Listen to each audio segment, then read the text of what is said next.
आकाशवाणी नागपूर वीणा डोंगरवार आपल्याला ठळक बातम्या देत आहे।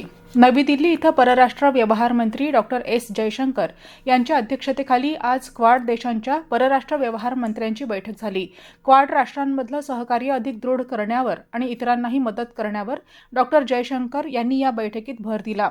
क्वाड राष्ट्र ही लोकशाही प्रधान मुक्त समाज असलेली राष्ट्र असून समृद्धीसाठी नाविन्य आणि सर्जनशीलतेला प्रोत्साहन देतात। तसंच दहशतवादाच्या सामायिक धोक्याचा सामना करण्यावरही क्वाड राष्ट्रांचा भर असल्याचं जयशंकर म्हणाले। जगभरात आंतरराष्ट्रीय योग दिनाच्या तयारीनं वेग घेतला असून आयुष मंत्रालयानं या उत्सवाशी संबंधित सर्व लाभधारकांसाठी एक सर्वसमावेशक संदर्भ साधन म्हणून IDY हँडबुक 2026 ही माहिती पुस्तिका उपलब्ध केली आहे।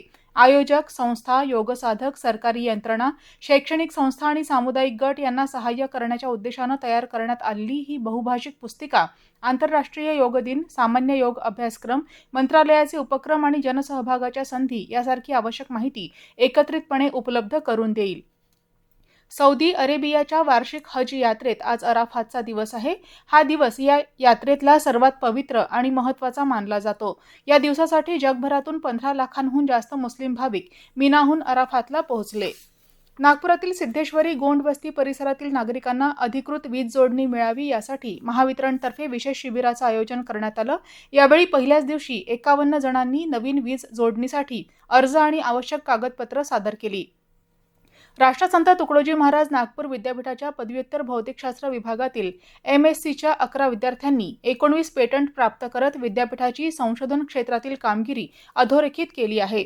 गोंदिया जिल्ह्यातील डुग्गीपार परिसरात LCB पथकानं 38 किलो 500 ग्रॅम गांजा जप्त केला। या कारवाईत गांजासह एक थार कार, 4 मोबाईल असा एकूण 54,30,000 रुपयांचा मुद्देमाल हस्तगत करण्यात आला।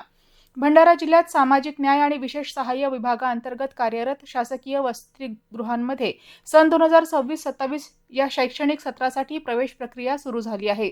इच्छुक विद्यार्थ्यांनी hmas.maha.it या पोर्टलवर ऑनलाईन अर्ज भरून आवश्यक कागदपत्रांसह संबंधित वसतिगृहात अर्ज सादर करावा असं आवाहन सहाय्यक आयुक्त समाज कल्याण आशा कवाडे यांनी केलं आहे।